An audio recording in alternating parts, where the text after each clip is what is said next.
Hatan ta'e beektaa? An rabbiin jiruun jedhe. Silkii koo fidaan jedhaan isaantu fuudhe seen. Hara silkii koo fidaa hin fuudhe. Achirra dhaabadheen bakka nan hoqqise asii olee. Oromoon wantoota shan qaba. Shanan kun immoo dhufanii walaabuu ibsani. Warri kun eenyu faadha? Gada. Falas kanaan biyaa tokkumaan biyaa. Sagalee dubartii warwaattuu faayoon dhaga'e yoo iyyitu obsuun danda'unnaa. Namoonni naannoo kana qoraan fixxan jedhanii waan simataniif gaafa guyyaa akkasii waajjira poolisiitti dhuftanii akkana dubbisan jedheen barreessee balbala isa tokkotti suuqee. Ashama harka funee kabajamtoota hordoftoota Oromiyaa Global Media Corporation kanneen biyya laafiyyaa keessatti argamtan nageenyi keenya bakka jirtan maratti sanaa qaqqabu jecha kun qophii keenya qophii bashannanaati. Qophiin bashannanaa torbaniin kan isin biraa qaqqabu sinkofalchiisaa, taphachiisaa akkasumas aadaa, seenaa, barnootaa fi duudhaa Oromoo ganamaa irratti xiyyeeffachuudhaan egaa kolfaa taphachaa turtii kan taasisnu ta'a. Har'as immoo magaalaa Adaamaa keessa deemuudhaan namoota guyyaa walitti fiddee faana turtii kan taasisnu ta'a. Isin amma xumura qophii keenyaatti nu daawwachaa nu waliin turan affeerraa keenya. Qophii kana qopheessuudhaan isin waliin kan turu ani Boontuu Dastaati. Gamoo geessa kaameraatiin Caalaa Rundaasaa nu waliin tura.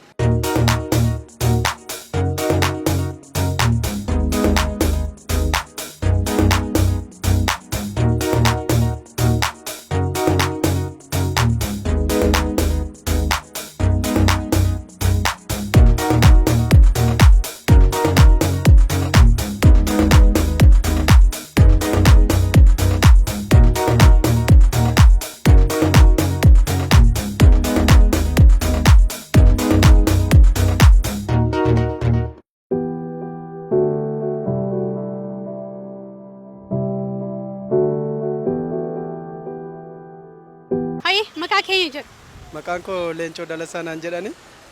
Leencoo gaaffeen si gaafadhu hattuun si hattee beekti? Guyyaa tokko naatteetti. Maaltu sitti dhaga'ame yeroo si jalaa badu kan? Waan baay'ee natti dhaga'ame beektaa? Hiriyoota koo 4 taaneetu deemnee bakka ta'e gumii waan ta'e qabna mana barumsaa keenya keessatti. Gumii sanaaf chaappoolee garaagaraa wanti ni kana waraqaa wayii hojjisiisneetu ani taa'ee tana waraqaa irratti chaappaa dabaddaba. Mucaan as duuba jiru kun immoo taa'een immoo waraqata maqasiidhaan cira. Inni tokko immoo taa'ee walitti qaba. Kazaa ol seeneeti namicha guddaa borsii qabudha. Tiishartii 80 barbaada maal jedhee isaan sana dubbisa. Ani kaayaanni koo hojii koo irra jira waan ta'eef nan tumaan jira. Tumaan jira. Amma tumu edaanni yeroo sana silkii koo fudhatee baheera. Silkii koo akka inni hoggas fudhate nagare. Tiishartii fuudheet narra kaa'ee fide. Tiishartii ofirraa fuudhee achi kaa'ee edaanni yeroo tiishartii achi kaa'u sana jalaan silkii koo fudhatee deemeera. Bakka achi ka'ee yeroo hojii keenya xumurree kaanu silkii koo fidaan jedhaan isaantu fuudhe seen. Hara silkii koo fidaa hin fuudhe. Achirra dhaabadheen bakka nan hoqqise asii olee. Bakka baay'ee naare beektaa guyyaa sana. Kanaan durallee guyyaa tokkos na jalaa fudhatan guyyaa lammaffaa natti deebi'anii baay'ee naare. Osoon poolisii ta'e nattuu nan fixan jira.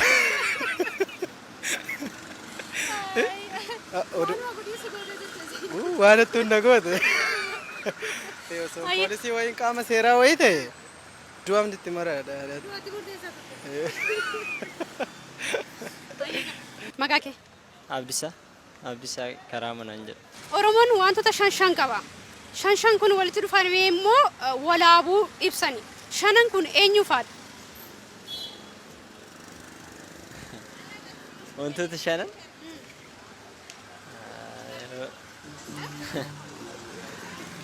Shanan yoo ani odaa shananii? Gadaa Aye, galatoom oolmaa gaarii.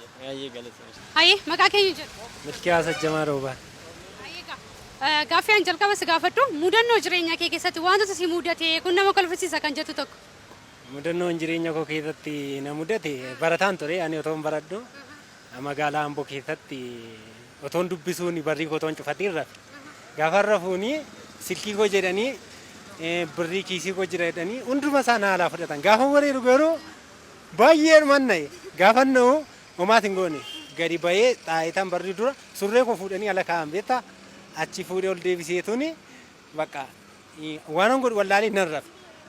Barrii otoon hin cufiin amma deebi'aniitu wayyaa koo fi shaanxaawwan alaa fudhatan. Kanaaf mudannoon qabu kanumaa jechaadha. Hayyee maqaa kee? Ibrahim Jamal.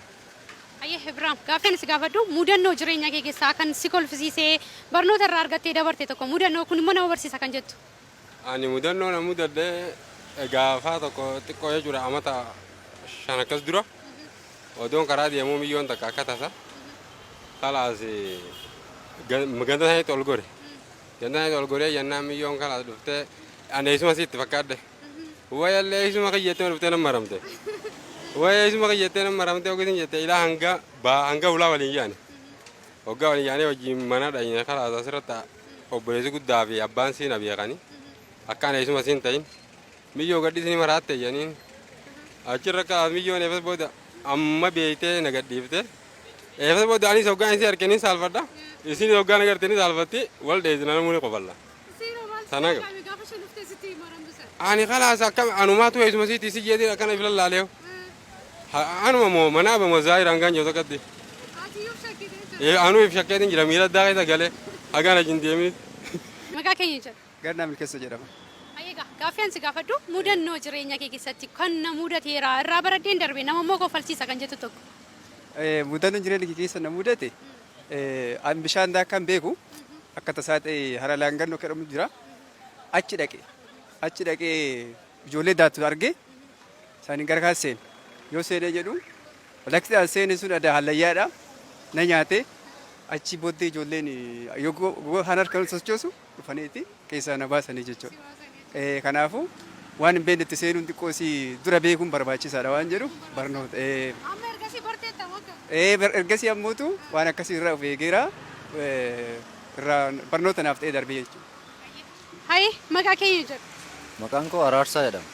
Hayyee Araarsaa mudannoo jireenya kee keessaa si mudatee atis immoo barnoota ta'ee si darbee kun immoo nama kofalchiisa kan jettu tokko. Mudannoo akkas nama kofalchiisuu baasus angaruu nan kolfaan mudannoo kana yeroo wayiiti baadiyyaadha iddoon itti dhaladhee guddadhee sagalee dubartii kana yoo hin dhaga'e sagalee dubartii warwaattuu fa'aa yoo hin dhaga'e yoo iyyitu obsuu hin danda'u. Gaafa wayii ganama naannoo bariisaa iyyiti sagalee iyyaa wayiin dhagaa sagalee dubartii gaafa kana amma bakkuma rafuu ka'een fiiga. Akkuma rafteetti Bakka rafee ka'een fiiga.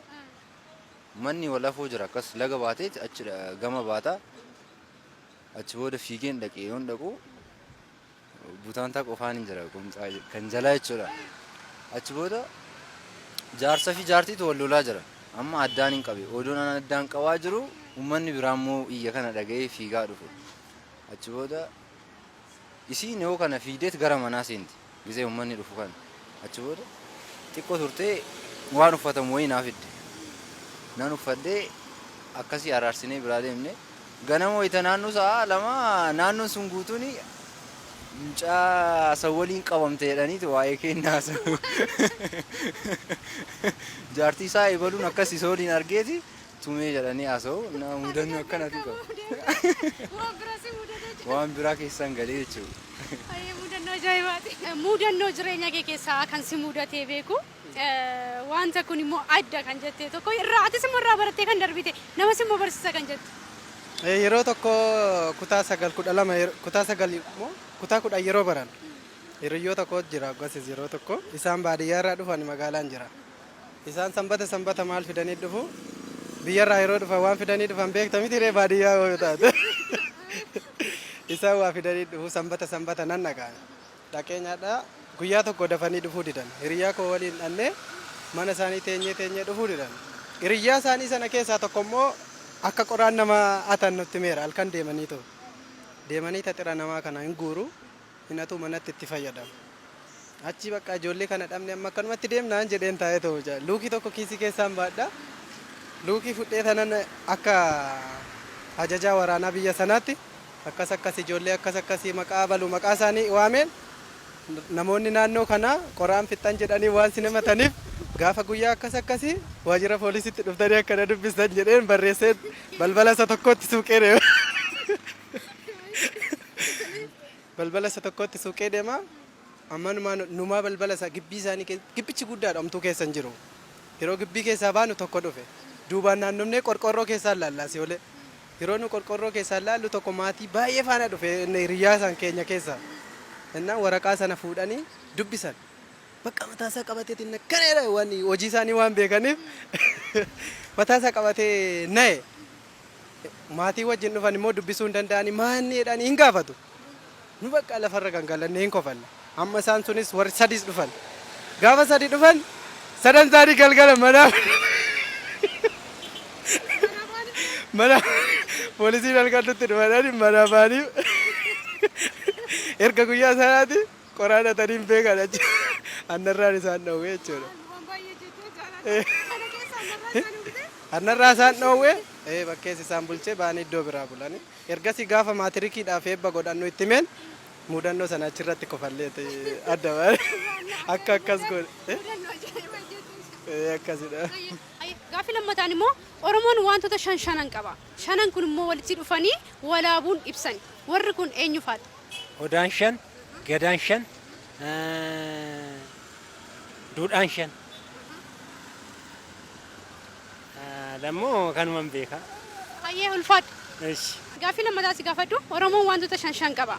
Shanan kun immoo dhufanii walaabuu ibsan. Warri kun eenyu faadha? Oromoon wantoota shan qaba.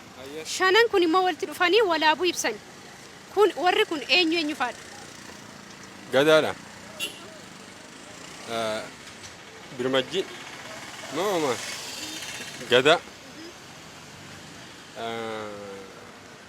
Kalas kanuman biya tokkuman biya. Hayyee ulfaadha. Hayyee. Galatoom.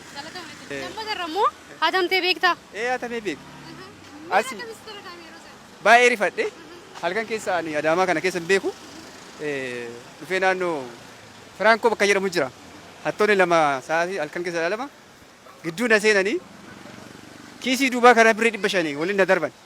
Birrii 500 na jalaa butanii ani rifadhe achi booda bira keessa gaafa galu akka hatamee eega beekee booda achi bakka tasgabbaa'ee poolisii wayitiin dhoonna jedhee poolisiin bakka makiinaa wayii keessa na buusee achi ka'ee bade. Kanaaf hatamee beekaa jechuu barbaadeetu. Hayyee ulfaadha. Eshi galatooma. Gaaffii itti aanutu immoo Oromoon wantoota shan qaba. Shan kun dhufanii immoo walaabuu ibsan. Warri kun eenyu faadha? Wantoonni shan kun eenyu faadha? Oromoon shan qaba. Wantoonni shanan kun dhufanii walaabuu ibsan. Walaabuu Ibsani. Warri kun eenyu faadha? odaa shanka gadaan shanii mira qubni harkaan shanii mira salaannillee shanii mira. kanneen ka hin ga'u. Faaddool magaarii. Ayyee galata. Gaaffii lammataatiin hatamtee beektaa? Hatamee nan beeka. Maaltu sitti dhagahame yeroo hatamtu sana miira akkamii keessa galte? An rabbiin jiruun jedhe maaliif yoo jette akka badattiin hatame yookaan shawwadamee miti kan hatame galgalaa naannoo sa'a tokkooti gara manaa galuuf deemaan jira. Akka tasaa ta'e immoo siistarii wajjin hin deemu jira. Namni wayii tokko nu duuba deemaa jira.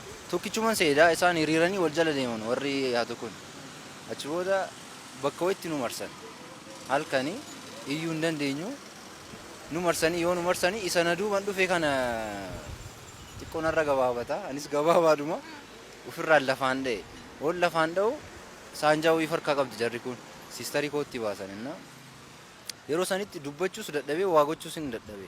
Osoo siistarii kiyya waa godhanii hojjechuutu natti dhufeenna. Waan qabnu guutuus nurraa fudhatanii anammoo akka kubbaatti akkasiin na taphatan natti taphatan. Baay'ee na reeban. Hayyee ulfaadhu. Hayyee kabajamtoota hordoftoota Oromiyaa Global Media Corporation turtii hamma ammaatii taasisne egaa akkasiin irraa barattanii itti bohaartanii akkasumas immoo kolfaa taphachaa turtii akka taasisan egaa abdii guddaa qabna. Amma immoo yeroo nagaatti walitti dhaabnee deebisaarraa geenyetti jirra. Gaaffii gaafachaa oolletti egaa gaaffii tokkoffaa irratti egaa mudannoo jireenya isaaniidha. Kan inni gaafachaa ture baay'een isaanis egaa mudannoo ajaa'ibaadha egaa kan isaan nu himanii faana kolfaa taphachaadha. Akkasumas immoo hatamtanii beektu jechuudhaan egaa gaaffii kana gaafachaa dhagaa turtii kan taasisaa ture baay'een isaanis egaa mudannoo hatamanii akkasumas immoo mudannoo jireenya isaanii nutti himaa taphachaa kolfaa dhagaa kan nuti turtii taasisne isinis immoo egaa waan baay'ee akka irraa hubatan abdii guddaa qabna. Sadaffaa irratti kan inni gaafachaa ture Oromoon wantoota shan qaba. Shan kun immoo dhufanii egaa walaabuu ibsanii warri shanan kun immoo eenyu faadha shanan kun jedhee gaafachaa ture. Tokkoffaa irratti gadaadha gadaan 5 qaba. Lammaffaa irratti odaadha odaan 5 qaba. Sadaffaa irratti bokkuudha. Bokkuunis akkasuma 5 qaba. Arfaffaarratti karra Finfinneeti. Karri Finfinnees 5. Akkasumas immoo Oromeessuunis immoo 5 kan inni uf jalaa qabu. Deebiin keenya kana fakkaata ture. Yeroo biraatti qophii biraatiin deebinee amma wal arginutti nagaatti nuuf tura.